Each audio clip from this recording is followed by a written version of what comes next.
Why you look so sad? Tears are in your eyes. Come on and come to me now. Don't be ashamed to cry. Let me see you through, 'cause I've seen the dark side too. When the night falls on you, don't know what to do. Nothing you confess could make me love you less. I'll stand by you. I'll stand by you. Won't let nobody hurt you. I'll stand by you. So, if you're mad, get mad. Don't hold it all inside. Come on and talk to me now. Hey, what you got to hide? I get angry too. Well, I'm a lot like you. You're standing at the crossroads, don't know which path to choose. Let me come along, 'cause even if you're wrong, I'll stand by you. I'll stand by you. Won't let nobody hurt you. I'll stand by you. Take me into your darkest hour, and I'll never desert you. I'll stand by you.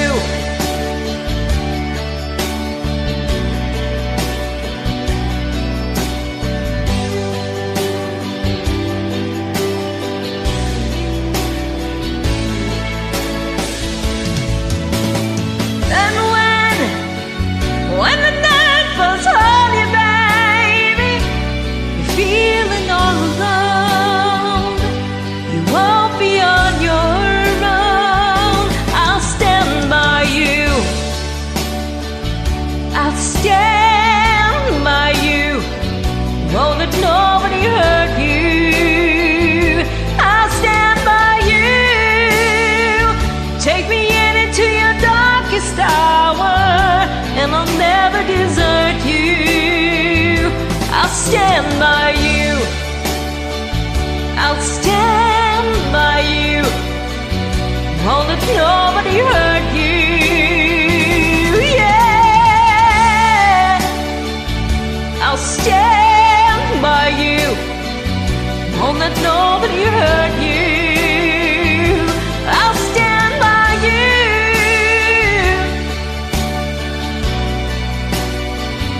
Won't let nobody hurt you. I'll stand by you.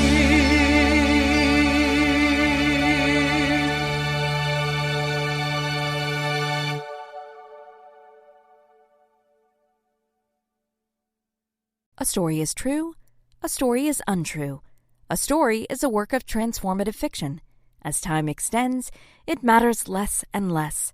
Hello, I'm Kendra Spring Classic, and welcome back to Reading Between the Lines, a podcast by fandom nerds for fandom nerds. This podcast is all about fan fiction, the much-maligned art form that, nevertheless, brings many people cathartic levels of joy, not just in the reading of it, but in the creation of it as well.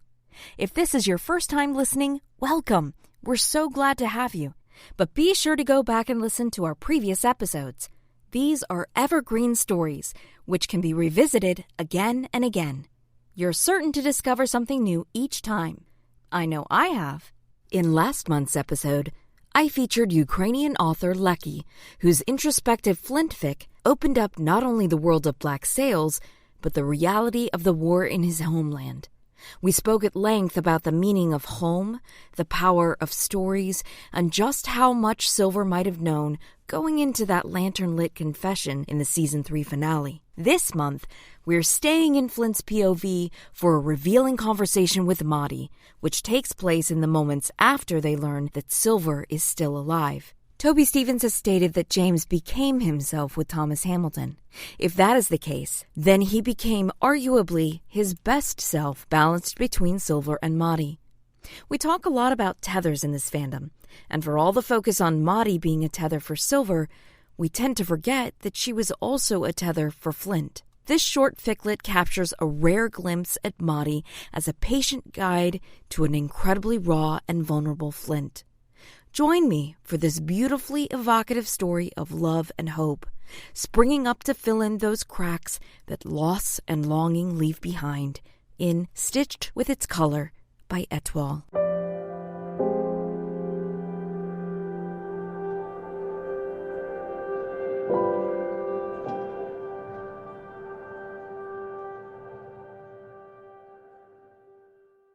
Stitched with Its Color by Etoile. Summary. He is my friend, too. She'd reached out to him for the first time after he'd said those damning words, slipping her small hand into his and leaning against his side. Had duty not pulled them back into the world, he thinks they might yet be standing on that beach, like silent watchers in some myth, fading away to nothing with their eyes fixed on the sea. The scene where Madi tells Flint that Silver is alive. Notes. Your absence has gone through me, like thread through a needle. Everything I do is stitched with its color. W.S. Merwin.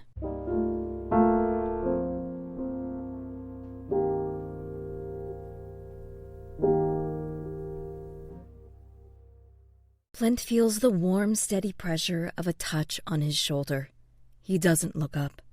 He's seated in a corner of the small abandoned house they have occupied, forearms resting on widespread thighs, staring down at hands that are occupied in twisting the rings on his fingers.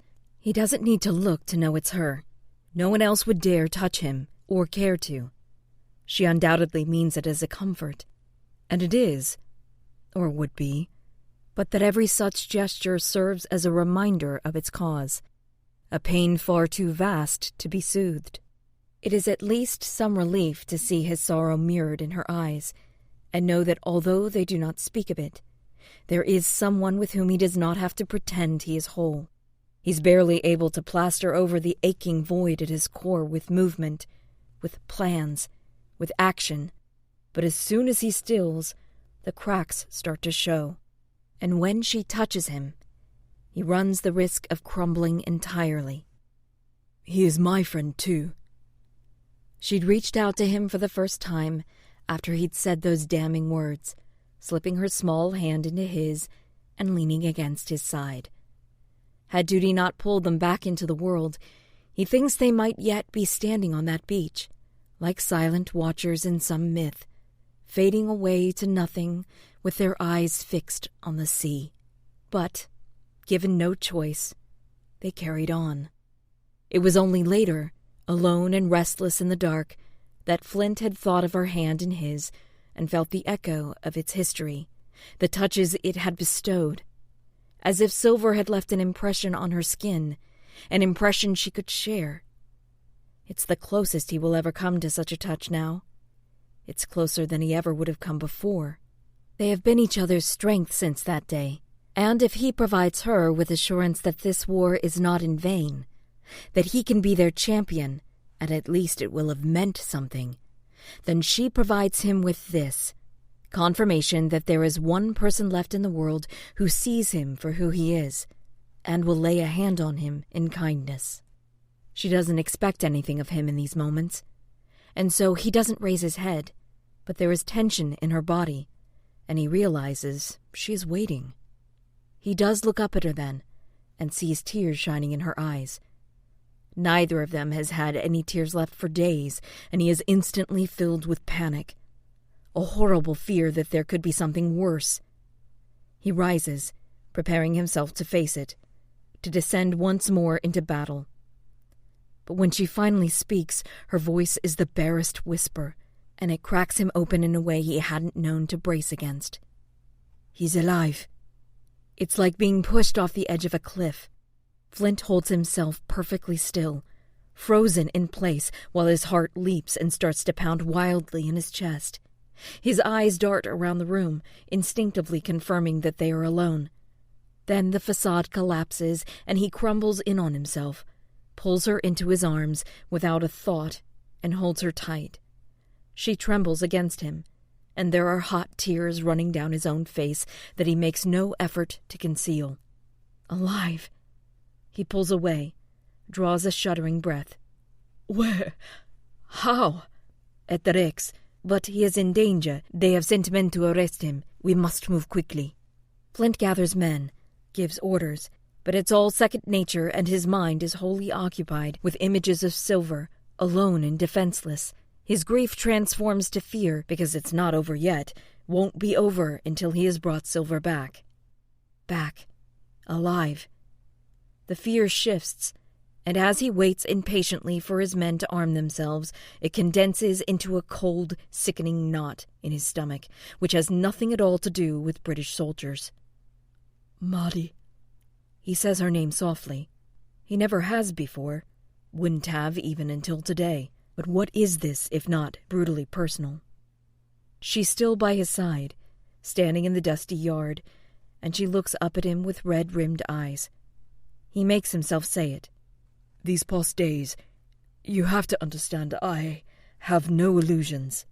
His voice almost breaks on the words. Had I not thought him lost, I would never... He trails off, not knowing how to continue, hoping she will say something to rescue him. She doesn't. He takes a steadying breath.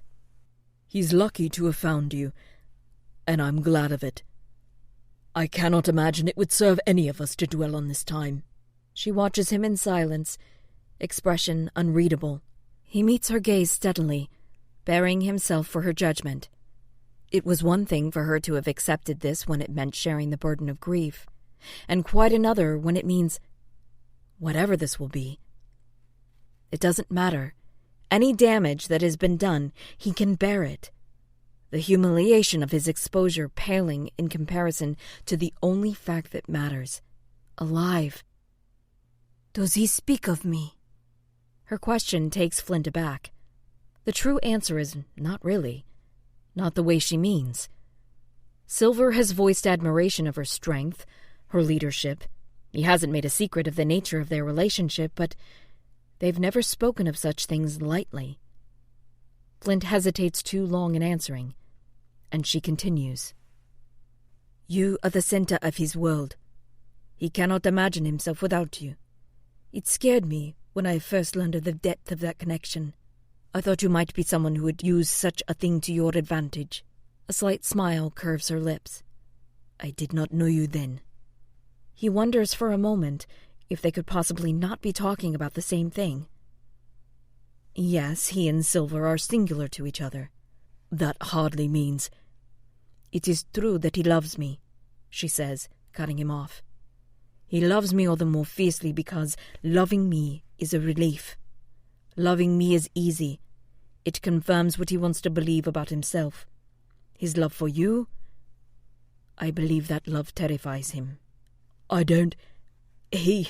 Flint stammers, stricken dumb. He can't breathe, and his mind is filled with a noise like the crashing of waves that blocks out any coherent thought. Truly, can you not see it? Though he has tormented himself by imagining what could have been, replaying every interaction in search of hidden layers of meaning, Flint hasn't dared even to form the words in his mind, let alone imagine they might be true. Clear as day he sees Silver on the cliffs, smile bright as the dazzling sunlight around them, and he feels his throat constricting again. A fragile hope blooms in his chest, and it feeds the wild need to go now, to see that Silver is safe. He snaps at Joji to hurry, which earns him a withering look he fully deserves. Madi places a quelling hand on his upper arm, bringing his focus back to her. When he is ready to face that which is already plain to me, I will be no obstacle, she says, her dark eyes holding his, making sure he understands. And I would not force a choice that I know would destroy him. He offers her a smile that is almost shy, complicit. The ground between them shifts, a world of possibilities opening which he had thought lost to him forever. "Nor would I." Someone calls to Flint, indicating that they are ready to set out. Madi stands on tiptoe and brushes her lips over his cheek.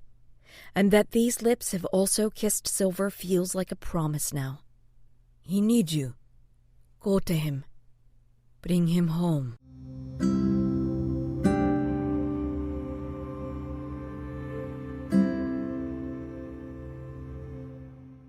Today I got to sit down with Etoile, the endlessly insightful and incredibly prolific fanfic author spearheading the Built on Sand event for Black Sails fan creation, and one of the most respected voices in the fandom. I approached them about their Madi Flint story before this podcast was even off the ground, and I'm so glad we could finally connect. A quick disclaimer. During our conversation, we experienced our fair share of audio issues, but do stick with us. It is absolutely worth it. We've got a lot to talk about today, so let's dive right in.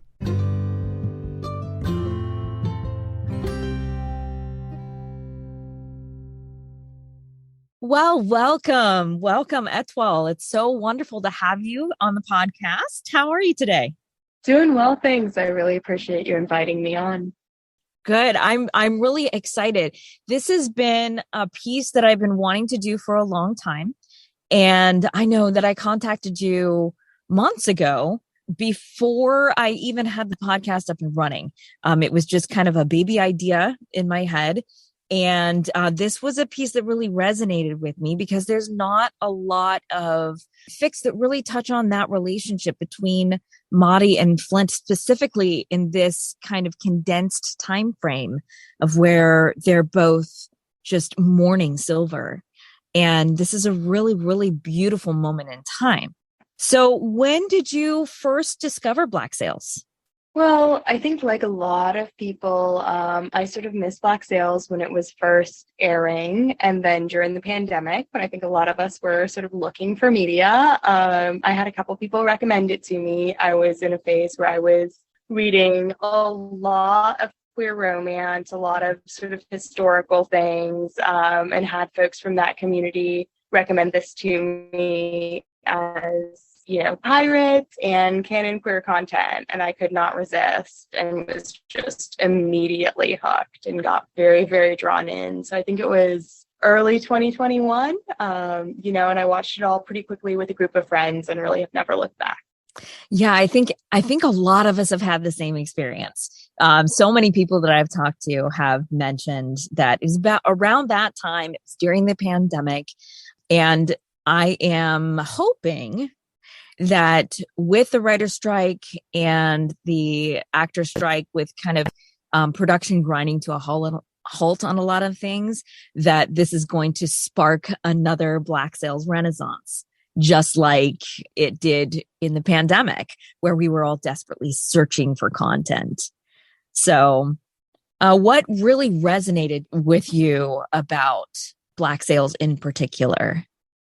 So many things. That is such a tricky question, and I've been kind of pondering it. I mean, I think part of it really is the sense that it is a perfect tragedy in that it is preordained. You know that it is a prequel. You know where they're going to end up. It cannot end another way.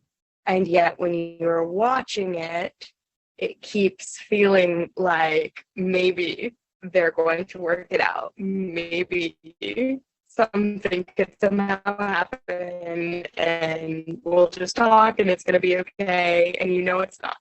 And that, I think Black Sails is really a show where people get from it what they need, and people get all kinds of different things. And I think, there are messages about sort of civilization and how people are othered, and the ideas of monstrosity, and sort of big political ideas. And also, for me, fundamentally, it's the Silver Flint show. Like, it really is. It's that relationship.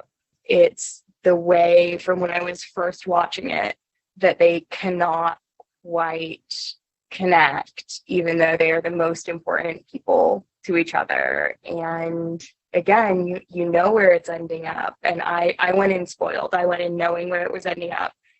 And I still can't process it. Like, I think that somehow what happened is that it doesn't feel like that can be everything to me. Like, that cannot possibly be all that there is and what happens, even though I know that it is.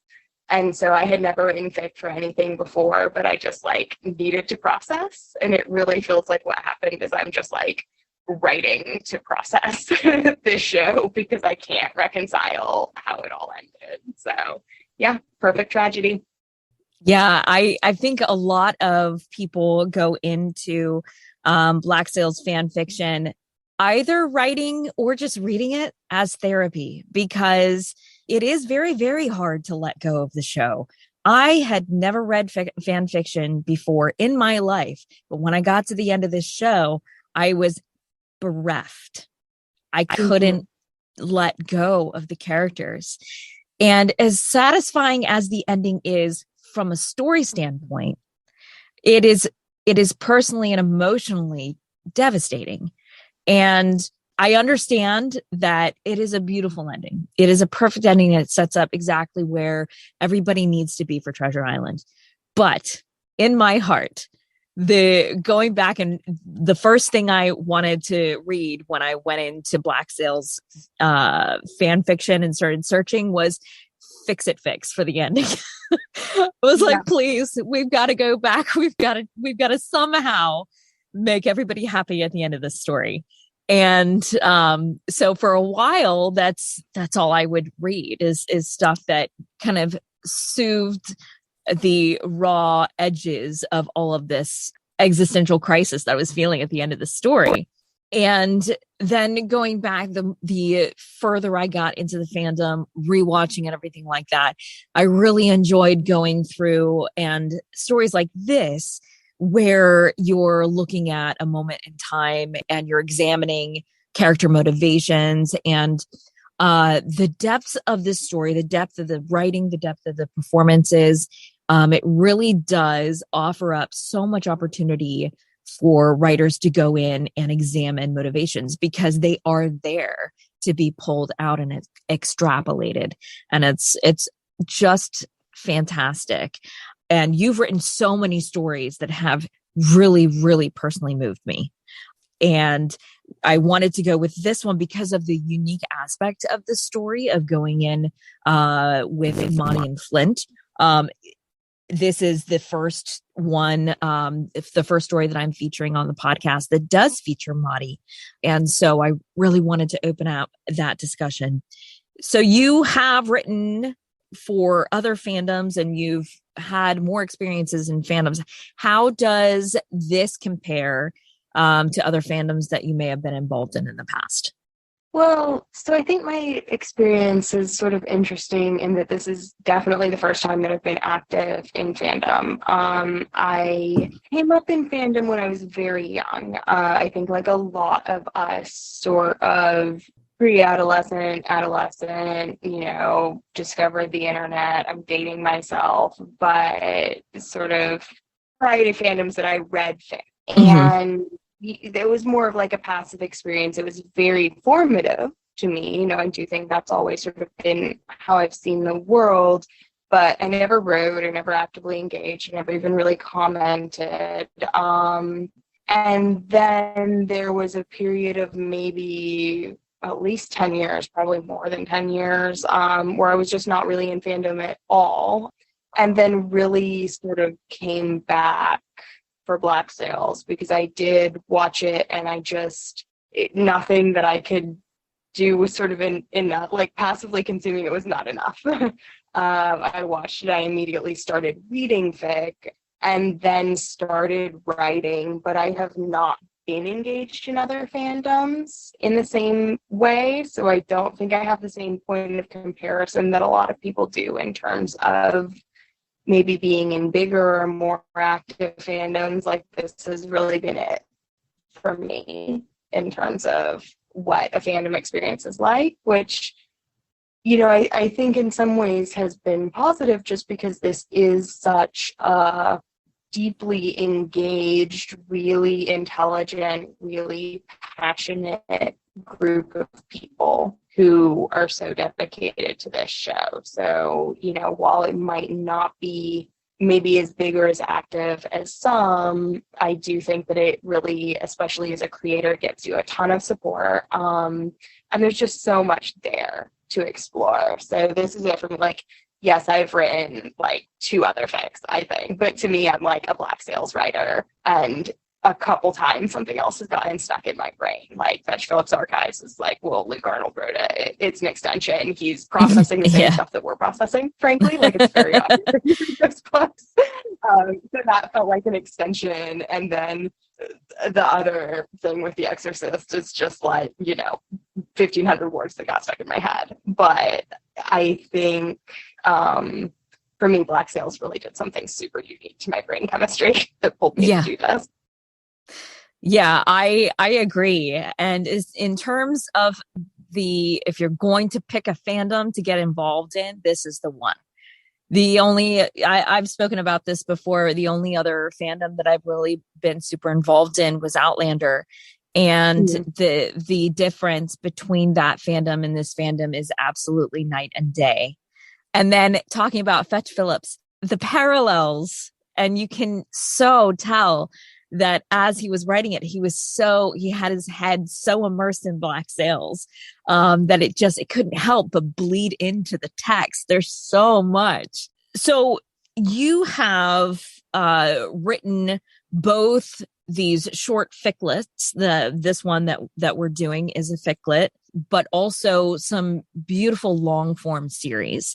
So what are the differences in terms of storytelling and process, and the differences in the way that it is cathartic? How do those experiences differ for you as a writer?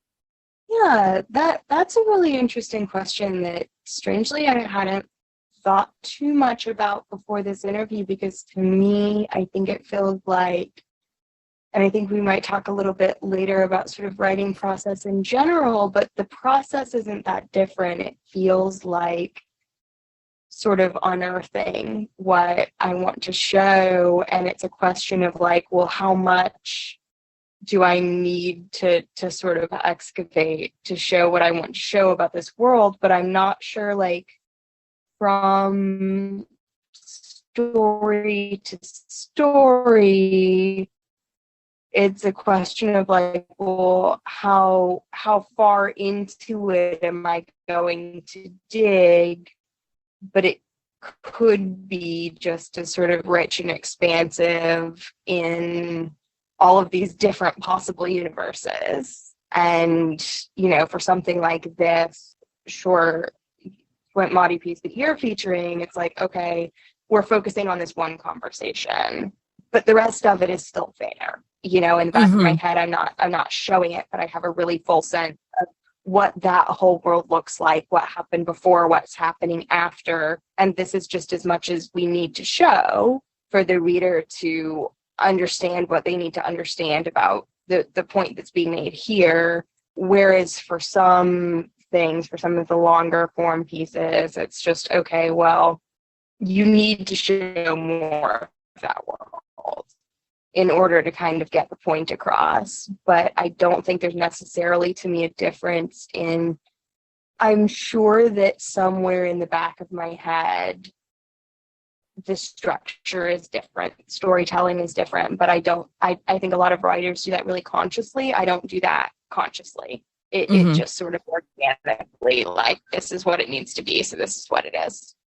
Yeah, there's a quote that I've always loved by Michelangelo, where he says, "I saw the angel in the marble and I set him free." And so, yeah, so every piece is kind of like that. You just see what is actually there and just capture it. So this fic shows Madi at really her most intuitive, where she's just absolutely staring directly into the soul of Flint, and also fully understanding and being able to read Silver as well. And it really captures the different aspects of light and dark, of like a revolutionary character, with Madi portraying the light and Flint portraying the dark. So what really speaks to you about that dynamic between Madi and Flint, that relationship that's developing right here? So I'm actually interested in this question because I think maybe you got something slightly different out of it than I did. And I think I'm going to maybe cheat a little bit and say, can you tell me more about like where you see that light and dark coming out in the story? Because I'm not sure that is necessarily how, and I do have something to say about it, but I'm not sure that's how I understand them in this story. And I'm not sure that I would sort of make the dichotomy that way.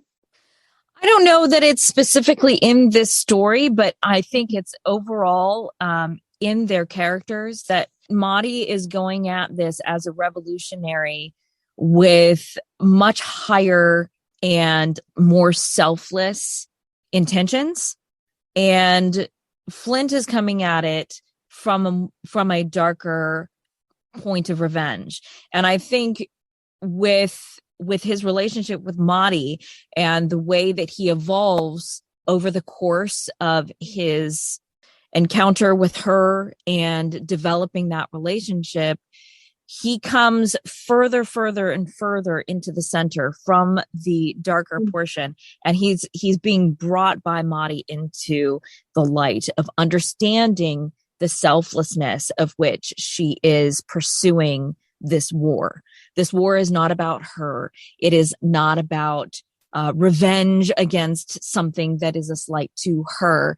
It's about freedom and doing away with shackles and oppression for everyone. And I guess that's where I was getting that dynamic. Yeah, that makes a lot of sense. And I think that really gets to maybe the distinction that I see there is sort of an individual approach versus a more communal approach that you see between the two of them.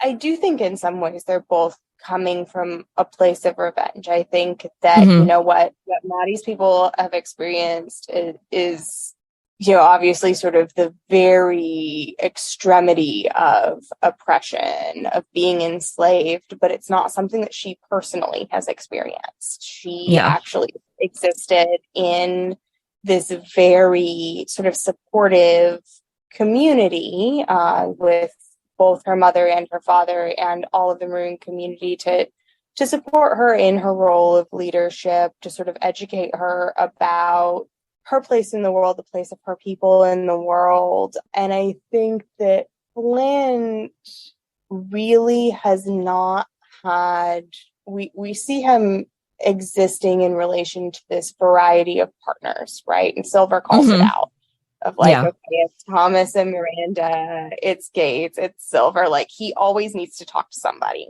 But he's not particularly open and honest with it. Like, I think really after Thomas, he's never able to sort of fully talk about what's going on with him. He is often seen as like he is fighting for what he sees as freedom and justice, but it is very based on his own personal experience, what he wants for himself, what he wants for imaginary Thomas, who's not around anymore, and not sort of this big community of people who he's seeking justice for. And it leads him to do these really dark things. I think during the raids we see, I think they make a big point of showing us, absolutely, he's like firebombing houses, right, that have women and children and undoubtedly enslaved people. Like, there is collateral damage. He is killing innocents, 100%. And he can justify that to himself, but he understands that he is seen as a villain for it. And that's this huge, he sort of takes a lot of that into himself, that like, okay, I'm just going to be this villain then. Whereas Madi, and I think, again, we might talk about this a little bit later in terms of, I happen to be working on something about this now, so it's been very front of my mind. But Madi, assuming that she has, sort of been in her mother's confidences and taking a leadership role, has probably tortured more people than Flint right? Like she's probably caused more actual human, like what they're doing on this island is capturing boats full of sailors who are like probably often just merchant sailors and nobody's leaving that island. So That we think of her, I think the fandom has this like inclination to sort of whoopify Madi, who's like, oh, she's this wonderful, pure, light revolutionary. No, they are torturing people to death on this island who may or may not have been directly involved in the slave trade. But when she makes those decisions, when she's involved in that kind of thing, she has this whole context of community support, deeper personal and ideological justification for taking that kind of action. So she doesn't have to see herself as a villain when she does those things. She does see it as being in service of this greater good, and it's not coming from a place of like personal injury. So I think I see really that as being the difference, is like her bringing Flint sort of into this more community-based, broader sense of we're fighting for justice rather than personal vengeance. that is so, you know what? I never even thought about that. And probably not a lot of people do, because we do look at Madi as this regal figure who is the go-between between Silver and her mother. And she is the one who is going on behalf of the pirates and saying, hey, maybe we can offer mercy at this time. But she's doing that because she has a soft spot for Silver. That okay, Yeah, so you're kind of blowing. All the other times she has presumably not done that. Yes, you're kind of blowing my mind right now. I love it. So yeah, that is so interesting, because we give her such a pass because of how calm she is. Like what a beautiful person she is, and we're just like, oh, she's this goddess woman who is just leading a righteous army. But yeah, she's been doing some atrocities herself. That's really interesting. And maybe perfectly justifiable atrocities, right? I don't think the fact that, like, okay, she's been committing atrocities, like with Flint, who I happen to think has never done anything wrong in his whole life, right? We're committing atrocities doesn't necessarily mean this should not have happened. Sometimes the atrocities are justified. Yeah. And I think really where Madi is coming from is, I think she is more comfortable than Flint in some ways. Like, I think he does have that conflict inside of him. Yeah. About the atrocities, right? I must be a bad person because I have done these things. I'm embracing being a villain because I'm doing these things. Madi doesn't have that conflict. I'm doing these things because I have to, because that's what's right for my people. Yeah. She's spent most of her life since childhood in that camp, and they have to do what they need to do in order to stay hidden. No one can leave because there's no telling who they're going to tell about this island. And that whole conversation that Flint has with Silver in the cage, where he says, I know the burden on her shoulders. She cannot let us leave. So it is true. You do see more of that struggle with Flint, that internal conflict with Flint, than you do see in either Madi or in the Maroon Queen, which is fantastic. It's very interesting. I have watched this show so many times, and every person that I talk to on this podcast has brought so much more depth. And because we all watch it through the filter of our own experiences and whatever we bring to it. And it's just fantastic. And the fact that the show holds up to all of that analysis is just a testament to how strong the writing is. It's really, really fantastic. So the trio of Flint, Madi, and Silver exists in this little sweet spot in the early part of season 4. So do you see Flint as a binding element to the three of them, or the component which breaks them apart? So I think say neither. Fair, but I think this goes back to the perfect tragedy issue, which is that I think everyone is doing their best. Literally, everyone is doing the best that they can. But I think rather than any one of them being either the binding element or the thing that breaks them apart, what I really see is just this huge issue of miscommunication. And so season 4, this dynamic that's going on where Flint has changed, I think, significantly, as we were talking about, in the previous question about sort of how Madi is drawing him in. Flint has changed, but Silver can't quite see it. So Flint has in some ways softened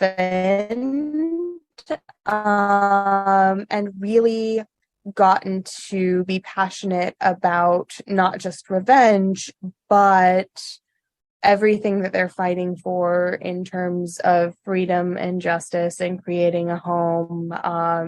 He really is working towards this goal that I don't think Silver can quite see, but Silver maybe understands in a theoretical way that Madi is working towards. I don't think he can believe that Flint is working towards it because of what he has seen. I think one thing we forget is how compressed the time frame is.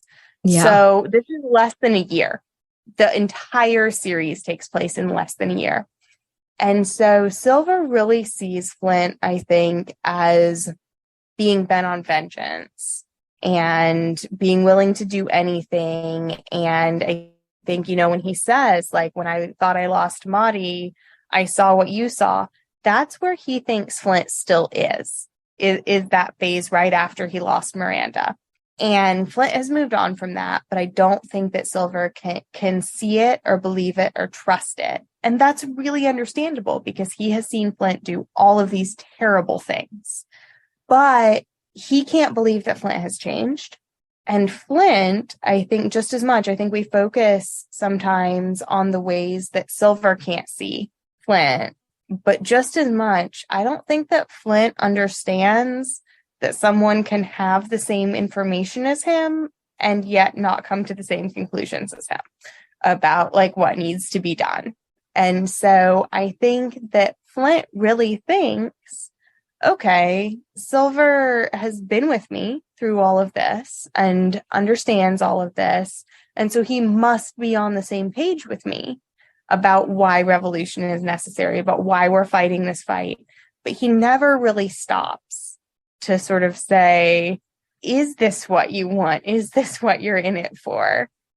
And it's not, Silver has never been in it for that. And Silver, I think it's really hard for me because I have a very, very, very, very hard time with what Silver does at the end. I find it virtually unforgivable. I understand how Flint could forgive it. I have a very hard time forgiving it. But I think the only thing that helps me understand where Silver is coming from is that he tried so many times to say to both Flint and Madi, I'm not sure I'm okay with this.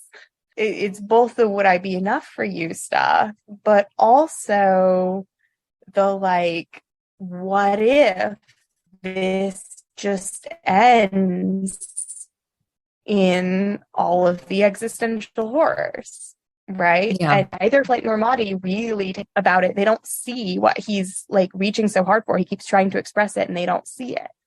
And so I think, it's that fundamental miscommunication that tears them apart, where Silver is trying to say, I don't think this is worth it. I think it's going to be too much sort of human cost, human suffering, too much loss. And Flint and Madi don't understand that perspective because they are so ideologically invested. And I think that really is what tears them apart in the end. Yeah, I think that is very interesting. And because we do see Flint's internal turmoil all through season 3, and we see that shift, we see that change. So we understand fully that Flint has softened, but that's not something that Silver is privy to. We also, and I think you're absolutely correct in saying that with Flint and Madi, they are ideologically in sync. And in terms of Madi, she is putting herself up as willingly as a potential sacrifice for her people. Flint, I think, is already dead in his head. I think Flint is already, I'm going to die, and at least I want my death to matter in the end. And Silver is still fully connected to that survival instinct. He cannot separate himself from, I want a future, I want happiness, regardless of what it costs anybody else. And yeah, and that is, it's something that I can understand when you look at it from a story point. It is infuriating, but it's hard to say, where we would all shake out in the end. But it's a very interesting thing because he's not a villain. There are no clear villains in the story other than the entirety of the British Empire in the manifestation of Woodes Rogers. But even then, they humanize literally every single individual person in the story.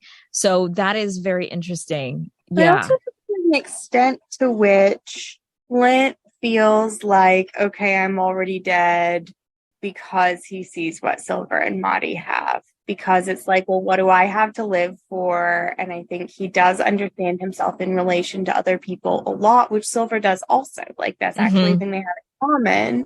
And Thomas is gone. Miranda is gone. I think it is clear to the extent that I legitimately feel like we are being beaten over the head with it in season 4. That he is in love with Silver. Like, he is incredible. Oh my gosh, yeah. It's just there. And he knows that Silver either does not return those feelings, I think he thinks just doesn't return those feelings, or cannot look at that directly. And so he goes, okay, given that that's the case, if I can secure, like, basically the best I can do at this point is to get what I can get with my death, because there is nothing to live for, because he's lost everyone that he had to live for. And Silver is not going to be what he wants. And I'm going to make myself cry right here in this interview. I know. It's so sad because, yeah, it is so clear. It is so clear in every single frame of the performance, this softening and this almost swooning affection that Flint has for Silver. And by extension, Madi, because he understands that Silver loves Madi. And so he wants everything that will make Silver happy. And just that moment where Madi and Silver are reunited and the camera cuts to him, and it is just devastating. And I've heard people say that they think that moment is him reflecting on Thomas. I don't. I think he is understanding the reality that Silver is lost to him, that the idea of a potential partnership with Silver is lost to him, that she has taken his place. I think he's fundamentally wrong. Like, I think Silver misunderstands a lot of things. I think Flint is fundamentally misunderstanding something there too. Like, I think I understand, and it's hard for me to sort of parse, where do I maybe disagree with the show writers, but they're doing what they're doing, versus where am I picking up on what they're doing. But I don't think that Silver and Madi's relationship makes any sense without Flint. I think that the way that Silver feels about Madi is about Flint, and that Flint, because he is so sort of willing to sacrifice himself, he's already in a mode where he's willing to sacrifice himself, just kind of goes, okay, that's what they have now. I'm not part of it, because he doesn't want to sort of presume, and Silver, again, can't look directly at this. But what does Silver really see in her? And a lot of what Silver really sees in her is also what Silver sees in Flint. And he just wants the sort of safety and security that he sees in her. But I think Silver is wrong about that. There's just a lot of people being wrong about stuff in this show. Yeah. Everybody misunderstands. It's the tragedy of it all.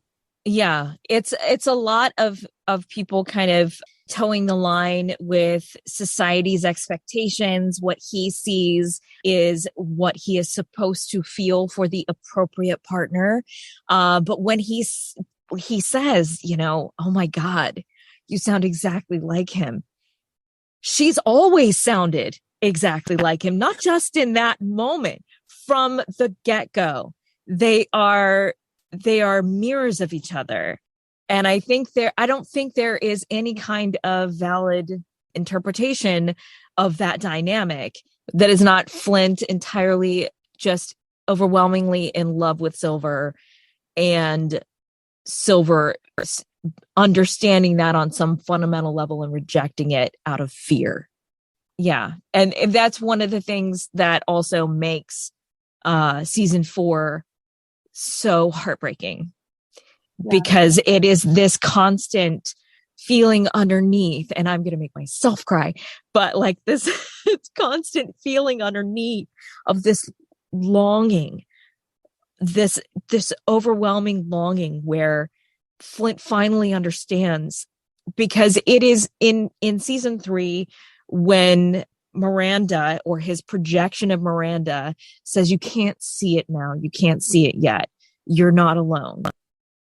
And he's telling himself about Silver. Please see this. Please see him. He's there. You're not alone. And it's just the fact that they can never connect in that way is just overwhelmingly sad. He wants it so desperately. Because all of that is there, and also he kind of is alone because Silver kind of doesn't see it the same way. Yeah. I hate it here. We're all in hell forever.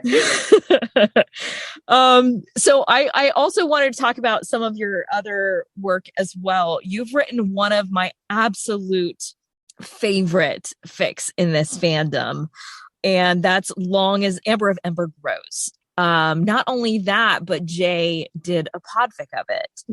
So this was one of my favorites because it approaches that conversation, the episode 310 conversation, and takes all of the repression out and just all on the table. It approaches the scene the way I think we all see it if everyone was being honest.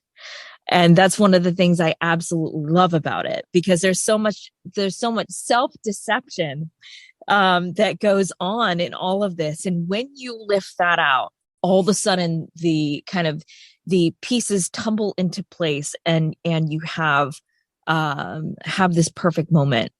And that's kind of what that fic did for me. And I read it, and then I sat back, and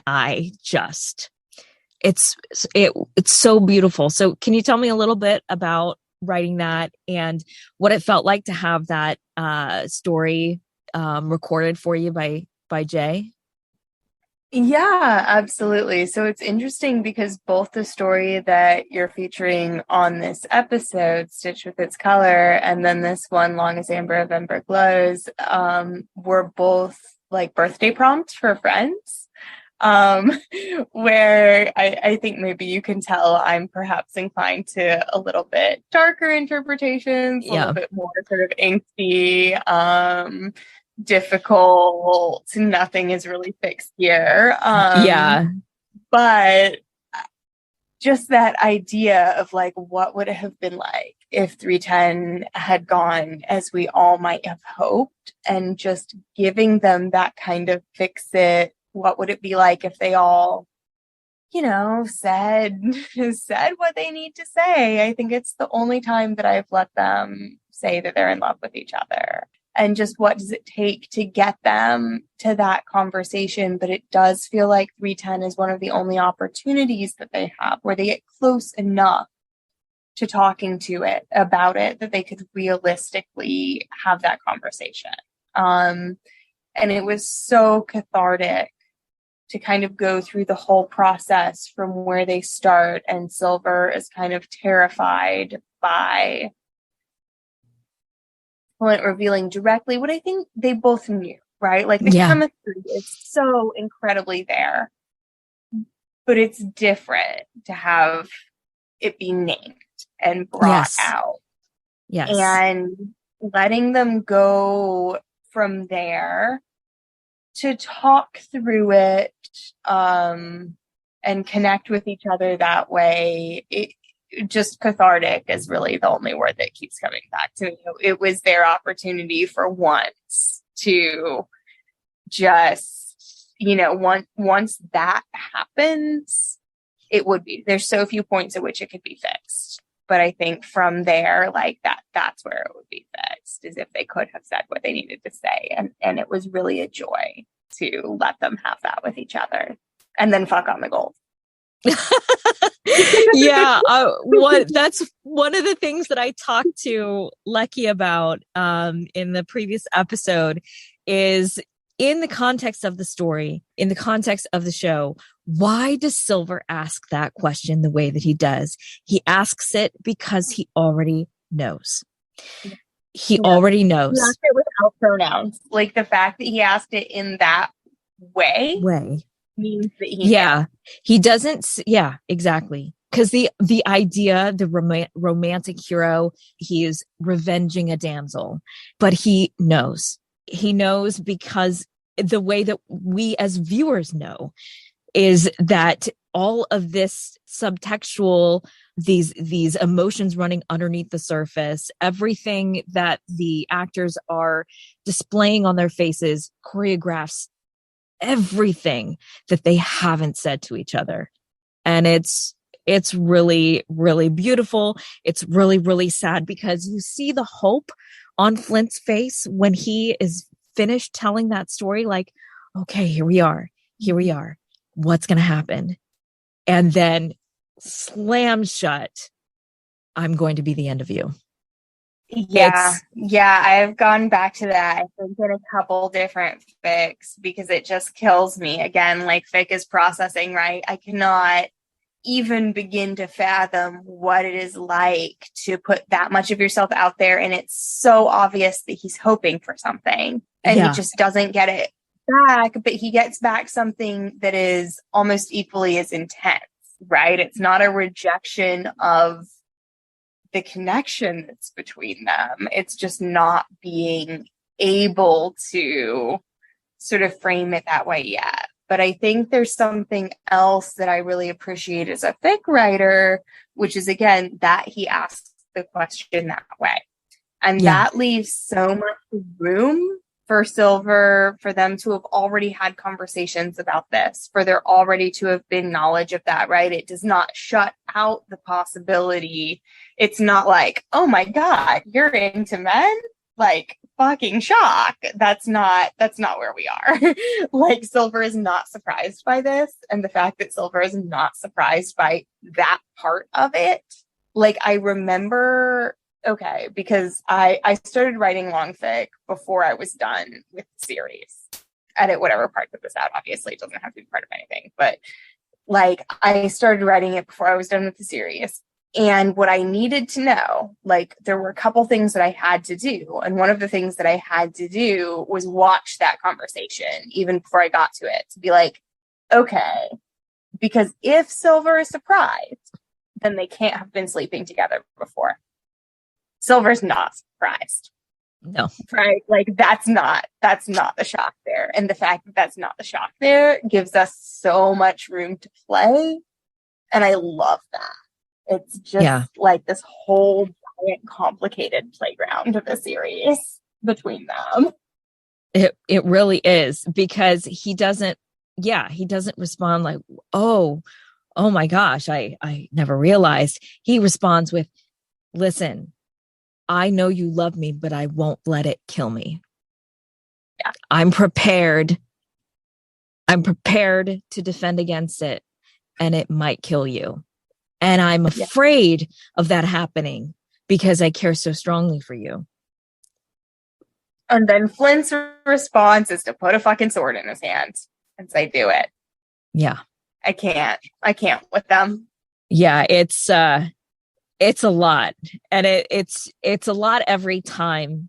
And it's so rich for fic writers. And that's why, you can have countless interpretations of the same scene, the same dynamic, and every single one is satisfying as a reader. Even if it's a particular take that you don't agree with, there's so much there to extrapolate in any which way. It's just, it's an amazing foundation for a story. So what is your favorite line or passage that you've written, either from a piece of fan fiction or something outside of that, original piece that you may have written? Yeah. This is a really hard question too, because I think there's a difference, maybe between craft and like sort of emotional attachment and character stuff. So I think in terms of like straight craft, the beginning of the fic we were talking about earlier, Long as Amber of Ember Glows, it is like probably the best, technically speaking. But I think so long fic that we were talking about earlier, Another Troy to Burn, the second that The Salt in the Sea, which is probably the most sort of complete long form thing that I've written that I'm the proudest of. It's sort of like it's novel length, and I feel like those characters are really, in addition to being who they are in canon, are really my characters. So there's this moment where Silver is really feeling trapped, and I see him as a survivalist and someone who's always just trying to get safety and security for himself and the people that he loves, but he is pushed to his limits.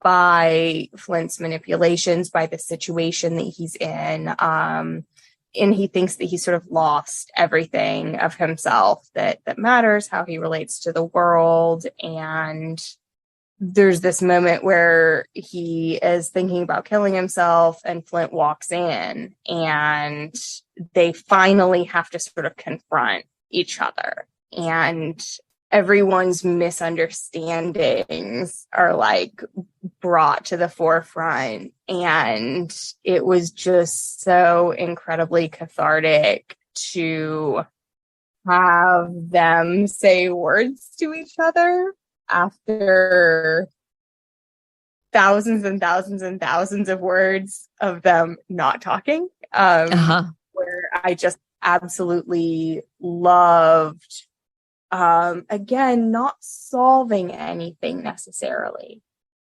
but having that at least temporary reconciliation where they can see each other and see what has been happening and see the pain they're both in, and at least for that moment connect. And I think that's probably like the most satisfying thing that I've ever written, and the thing that I'm the proudest of was that moment where they were able to connect again after all of that pain and all of that misunderstanding. That whole series is just so, the depth of the emotions that you delve into, and going so far into the darkness that really is in that story, and also the struggle that Silver goes through in terms of his body autonomy and everything like that. It's one of the things that so few pieces of media fully embrace, is that mental struggle that happens when you suffer a disability. So often there's a kind of, I guess, an infantilizing of this disabled person, but it doesn't really go into the depth of the mental trauma that does not go away when the wound heals. That does not go away when you learn to live with your disability, when you learn how to conquer life in a different way, working around it. That trauma is still there of what you've lost, and that feeling of disconnection from the person that you were before and those you love who you are used to presenting yourself as a certain way. The way that you approach that in that story is just so honest and so true and so painful. And yeah, it's one of the things that I've loved about your entire body of work, is the honesty in which you approach all of the issues that the series brings up. Really challenging with Silver, especially in that series, but I see him a lot. I think we see him in the first couple seasons as being someone who values his independence more than almost anything, and that independence specifically has to do with physical appeal and attractiveness and being able to kind of manipulate situations that specific way. And so for him, that loss of autonomy, I mean, I think for anyone it would be devastating, but specifically for him, I think he feels like he has lost so much of himself that he can't imagine how he could possibly function in the world. And that's where really what he says to Flint when they're out on the boat on Shark Date, right? That anywhere else I'd just be a cripple, right? That he really can only see himself having this kind of power in this situation. Again, it goes back to the whole where would you matter? And it's so painful and so destructive. And I don't know, they just kill me. Yeah. And that whole idea of where else would you wake up tomorrow and matter? The way that he says that can be so cruel, but also it can be interpreted and I hear it both ways. Like, honestly, I hear both versions at the same time when Flint says that to him, is not just being cruel and manipulating you to stay, but also being desperately jealous of losing him, in terms of desperately needing him as a partner and developing this very strong bond with him and saying, listen, you matter to me. Nowhere else are you going to go where you're going to matter as much as you matter to me right now. And you can hear both at the same time. It's interesting because we know which version Silver hears. He hears the first one, but I think it's very clear that he's also saying, you matter here, but you matter to me.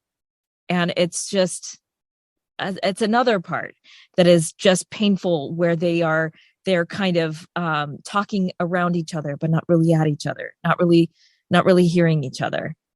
Right. Well, and I think we also tend to forget, like, Silver is the one who gets really cruel there first. Yeah. Right. Silver is the one who goes, the gold was the gold was the motivation. It's not exactly that, but whatever that quote is, that, there's no other reason for me to be here other than the gold. And so Flint sort of doubles down and says this thing that's really cruel, as he does when he is threatened. Like, he's often really cruel to people that he loves when he's threatened.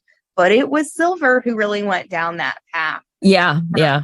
They have the capability to hurt each other so much, and it's so difficult to watch. Yeah. And at that point in their relationship, I don't think the depth of the feeling was really there, but it was definitely starting to grow. Silver was, I think, forming in Flint's mind as this cipher that was channeling a bit of Thomas. And so the ability really to hurt someone, there has to be a connection. There has to be a deep connection, or else you really can't land a blow. What he says to Gates, maybe you should have been a better father to him. So cruel. But he is able to wound him so deeply because he knows him so well. There's such a strong bond there. And as the seasons go on, they are able to wound each other a lot deeply because that bond, that love gets stronger and stronger and stronger. And yeah, it's painful to watch, but it's honest. It's so honest.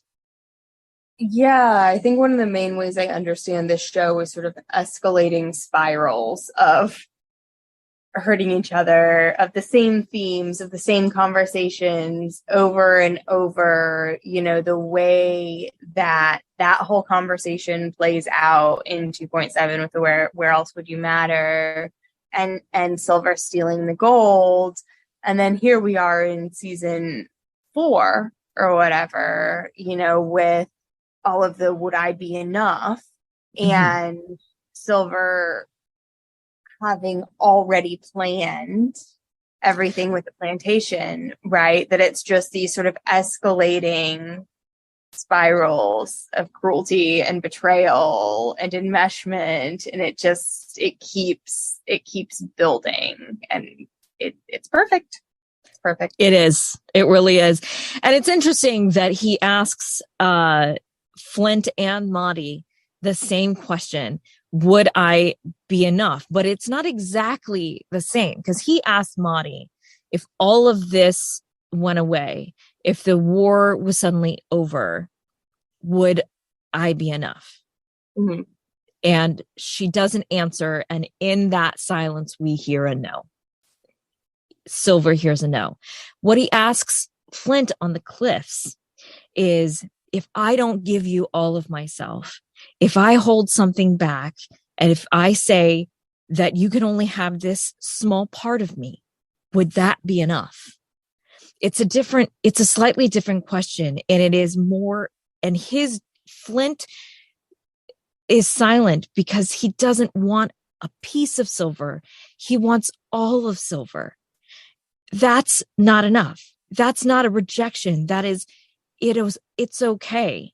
I want all of this, and you can trust me with all of this, but I can see that you won't. Right.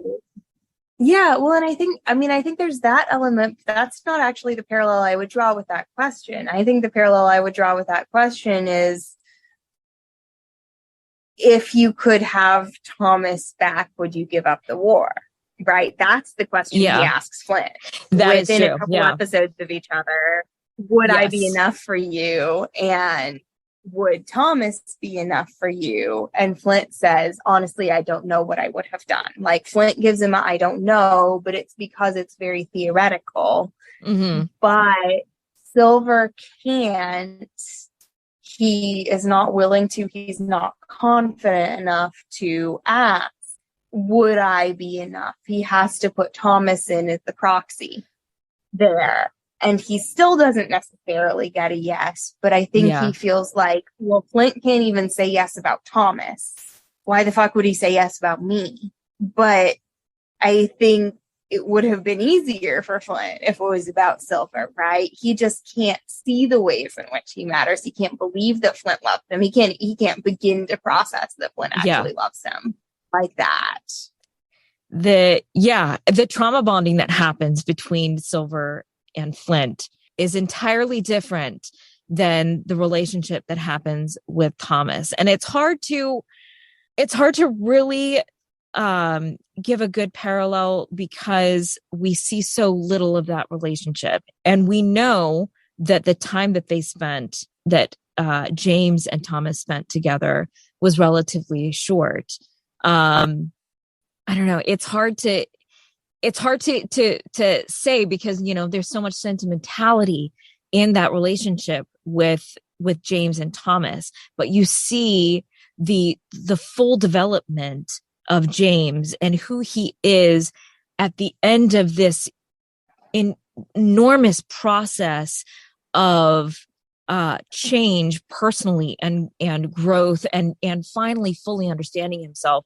And in that understanding, loving Silver so much.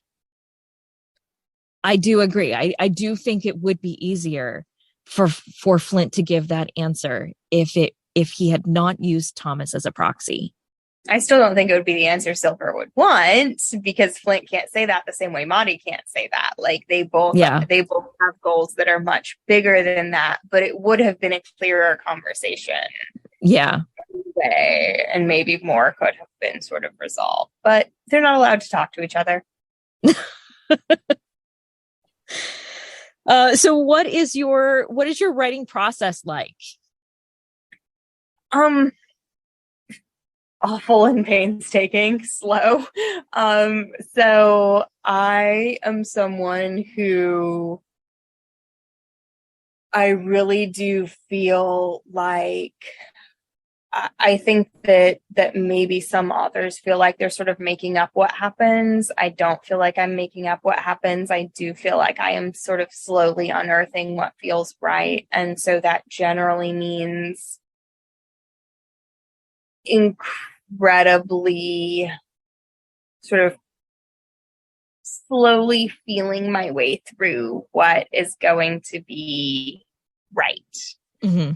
I probably spend a lot more hours on my writing than my day job. It's just a very, very, it does feel a little bit compulsive, sort of.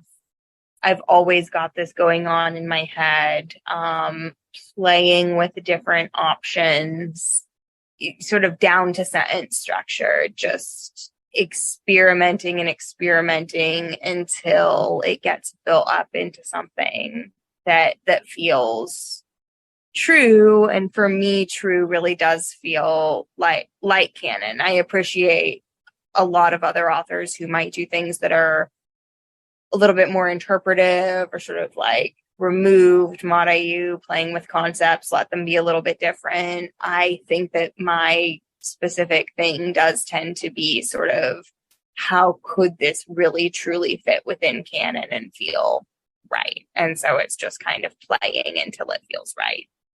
Yeah. So one of the things that I have asked writers on previous episodes that I don't necessarily feel applies here, because when I read your writing, I'm not seeing you writing towards specific tropes.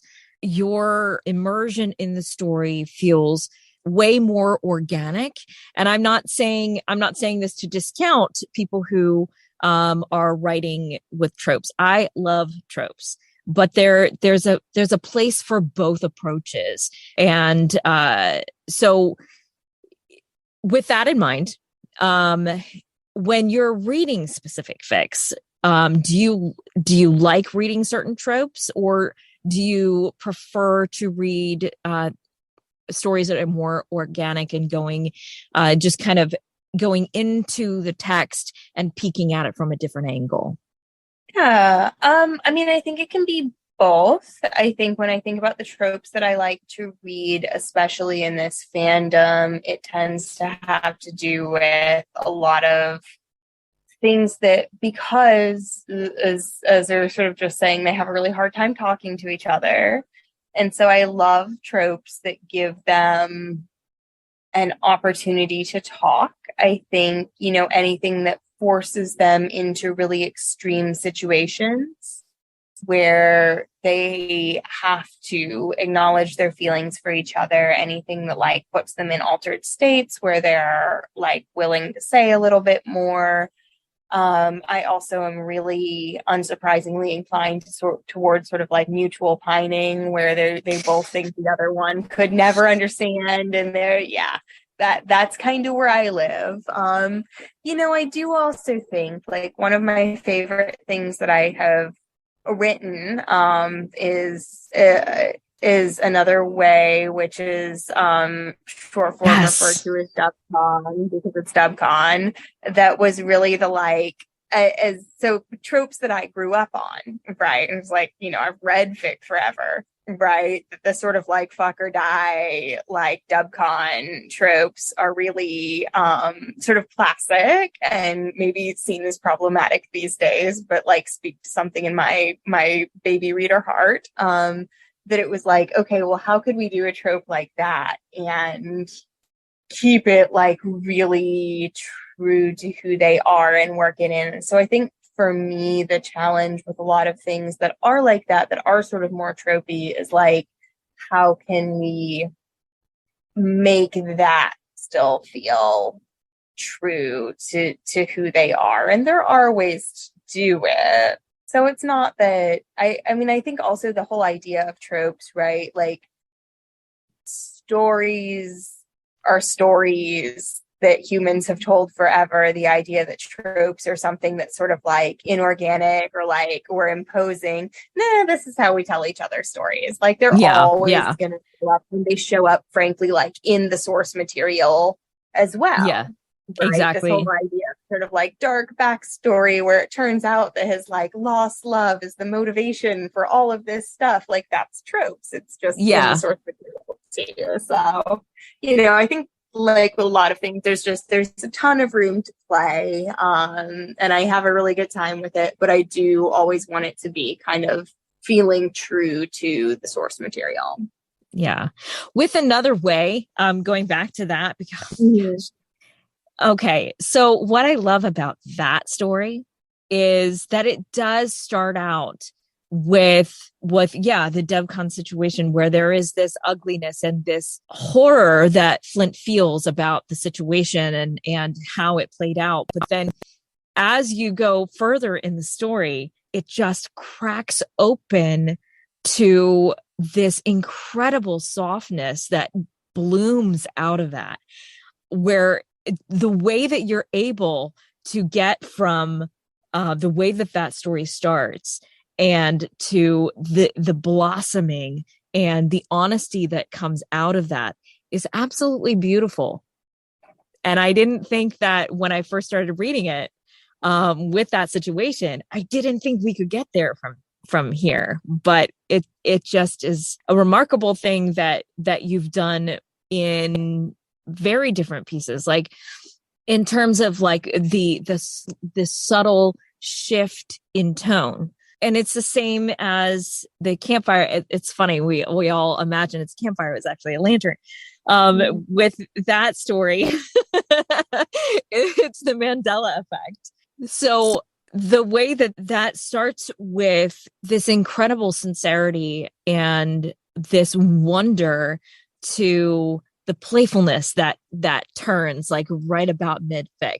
It just, these little subtle turns, it's just a really beautiful way that your stories kind of play with language and emotion. And I love it. So what is your background in creative writing? I know you are a therapist. And so from what I have been discovering and loving with this fandom is every single person I've talked to is so intelligent and educated, and that's the particular audience that this story draws. So what is your background as a writer? Absolutely not. I didn't. I had not written before this at all. I had done no creative writing before this. I was that asshole who was like, I could probably write if I wanted to. I'm just not motivated. And yeah, no, I have read, I'm an avid reader for my whole life, but no, I had never written anything before Black Sails. And I was watching the show and really literally just, it sort of got stuck in my head. It was long fic that I started with, Another Troy to Burn. And I remember very clearly, just literally, I was like, driving to a beach vacation and had this like long drive and was just playing with in my head like this idea of, I think that Flint and Silver could have been sort of having this relationship the whole time and it would not have changed canon any. and thinking about like the first couple chapters of that fic, just kind of imagining how it would go and playing with it in my head, and literally got home from this like really long day trip drive and was just like, what if I just wrote this down and tried? And that was it. But yeah, no, I had never written anything before long fic. Wow. Wow. I honestly, that is not the answer that I expected, because as polished as your writing is, I'm a little mad at that answer, actually. I appreciate that. No, I've been like training my whole life for this moment, I guess. You are a stunning writer. Really, like just absolutely just a natural voice as a writer. And yeah, I mean, that's one of the things, like, if you are an avid reader, you're going to glean the language and the musicality of great prose writing, great dialogue. But man, it was more impressive a couple of years ago. The more years we get out from me having started, it's like, okay, well, it's been a couple of years at this point, but now starting to watch Block Sales was totally the beginning of the creative writing. So what stories are you working on right now? So right now, a couple things. I'm working on continuing the next chapter of long fic. Sort of, we're still in that season 2-3 break time, really diving into the raids, and sort of Silver figuring out who he's going to be as quartermaster and coming into his own that way, and then sort of navigating their relationship. So on the one hand, we're there. On the other hand, cooking, which is my side project of what if we sort of dove into the fact that in actual real canon, Flint taught Silver how to cook a pig, because that's a skill that Flint has. And so it was sort of diving into their relationship that way and moving forward from there. And so cooking, so it's a series called Our Feast is But Beginning. So I'm working on the last chapter of that, which is sort of warship stealing times, which is always fun. But the real big project that I'm working on at the moment is actually my event prompt, which is another Flint Madi piece. And that's kind of where my head is now. And so someone had requested sort of non-sexual Dom Maddie sub Flint. And I really like the idea of, like we were talking about earlier, Maddie has so much more, like they're both in these incredibly stressful roles of leadership. But Maddie has so much more support and so much less sort of angst and internal conflict about her role. And I love the idea of Flint being able to kind of set some of that down around her and really relax around her and really let her sort of take the lead, because I think he never necessarily wanted to be in that role. I think he saw Thomas as the one who's going to be governor. He would be, and I think that's a lot of what comes up in this story, is the idea that fundamentally he would be a really good general. Right. He's a military leader. He's tactically brilliant. He's very determined. He's very passionate, but he's not a king. He's not charismatic in that sort of specific way. Like, he can motivate people, but he doesn't have what she has in terms of that like regal presence. And so him really sort of surrendering some of that to her is very compelling to me. And then also there's this sort of premise that came up just through a conversation with friends. The idea that, so we know Madi is really educated. She's read a lot of the same books as him. She's able to quote Don Quixote back to him. And, so she's clearly been exposed to a lot of this. And where did she get all of that? Well, presumably her dad was sending her stuff from Nassau, right? So where is he getting all of that? Who actually, like, where are their books in Nassau? And this idea that Flint would have been, as he captures prizes, because we see this in the pilot, taking all of the books, right? Because he's just interested.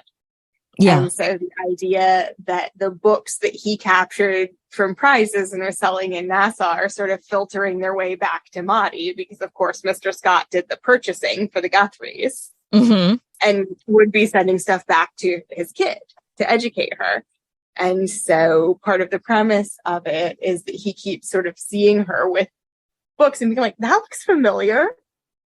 Like, oh, no, it turns out that you have all of these books that I've stolen over the years. So they sort of talk about that sort of thing and really using especially some of the classics as a way to talk about leadership, about morality, about their relative understandings of themselves in the world, and in a sort of more coded way about their relationship with silver. And so it's a very sort of strange project, but that's what I'm in the middle of now. Yeah. So let's jump into your top 5 fics if you were able to narrow it down. Yeah. So I think, that is something that I think the other folks who have been on this podcast have done a fantastic job answering. I'm not sure I can get it to 5. I think that best, or even favorite depends so much on what someone is looking for at the moment, what your preferences are. And there's so much in this fandom and so much that's coming out all the time. So what I really would like to sort of do is point people in the direction of a lot of rec lists that have been made. I know Jay has made a lot of incredible ones. If you look at Tumblr, it's like Jay's historic fic recs, that there's ones that there's Madi fics, right? There's like Silver Flint BDSM, there's like OT3, there's all sorts of things. I know Dorothy, the Great Blonde Belrog Slayer on Tumblr, has rec lists that are more Flint Thomas sort of centric, or some of the Ranger crew. I think Tumblr Terrible Blights has some as well that are more like Flint vein. So, I really would say just sort of dive into some of those, because my tastes aren't necessarily going to be what anyone else's are. And I really just couldn't narrow it. I think also, if you follow the event blog, like right now, the Built on Sand event that is going to involve a lot of, it was like sort of big requests and creators filling those prompts. There's a blog associated with that really promotes a lot of fic. And so if you look at that and the fic tag, you're going to find a lot of things. So I just point people in those directions. Yeah, those fic rec lists are really fantastic. I have utilized them on a number of occasions. Yeah, it just really depends on the mood that you're in and what space needs to be filled emotionally at that moment. And it varies wildly depending on the day, depending on, my stress level, whether I'm feeling introspective or just want something fun. So yeah, definitely. And particularly Jay's kind of curation of those is fantastic. Absolutely fantastic. So what advice would you give to people like yourself wanting to get into writing fics for the first time, specifically in terms of kind of cracking into the Black Sails universe? I think that one of the great things about this being a sort of smaller fandom is that really anything that anyone does is going to be just incredibly loved and well received. Like, we're all so hungry for it. So, I think that really it's just the love and the passion that creators have for these characters shows through. It's an incredibly receptive, welcoming fandom. It's really just, go for it. And I think it's going to be received and loved. Yes. Please write for us. Yes, please, because we're all like hamsters hitting that food pellet refreshing AO3, hoping there's something that pops up at the top. And we get so excited every time there's a new fic. It doesn't matter, what type it is. I'm just excited anytime I see something pop up under the Black Sales tag. So, well, thank you, Etoile. Thank you so much. I love these conversations so much, and especially when you can just expand my understanding and change my viewpoint on things.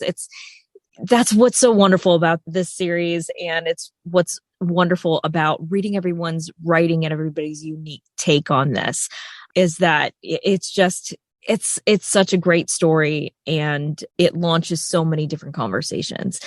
But thank you so much for sticking through some audio issues that hopefully we'll sort out as much as we can.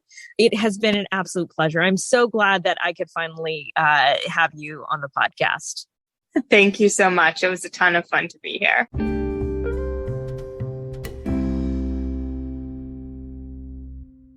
Thank you so much, Etoile, for pushing through and still being able to blow my mind despite my multiple rewatches and completely reframing Madi's character for me. Thank you to Kelsey, aka Magic Bubble Pipe, who drew the gorgeous sketch of Flint and Madi scanning the shoreline for signs of life from silver, featured online for today's story. You can find them on Tumblr at Magic Bubble Pipe and on Patreon. Kelsey does stunning work and takes commissions, so definitely check them out. And thank you to all of our listeners. Whether you're returning or joining us for the first time, we appreciate you and we'd love to hear from you. Please remember to subscribe to the podcast and leave us a rating and a review. It truly does help us to be discovered by more listeners, which helps to shine a brighter spotlight on these amazing artists and creators. And great news, folks, I now have a Patreon. The costs that go into a podcast like this, including commissioning new cover art for each episode, are not insignificant. And in order to keep things running smoothly, I could use a little help from my friends. Just head on over to patreon.com/readingbetweenthelines podcast. Patreon members will receive early access to the episodes, 3 days early in fact, sneak peeks at the cover art for upcoming episodes, and you'll even be able to submit questions for our upcoming guests, all at the $5 level. If you're a fanfic author and have a favorite story you'd love to hear and want to join me on the podcast, please reach out to me on Twitter at KendraSpring or at AudioficPod, or you can send an email to readingbetweenthelines.pod@gmail.com. If you're not an author, but you've got a favorite fic you'd like me to read, all suggestions are welcome. Please reach out. Thanks again for listening. This has been Reading Between the Lines, a fanfic audio podcast. And I'll see you next time. Bye-bye.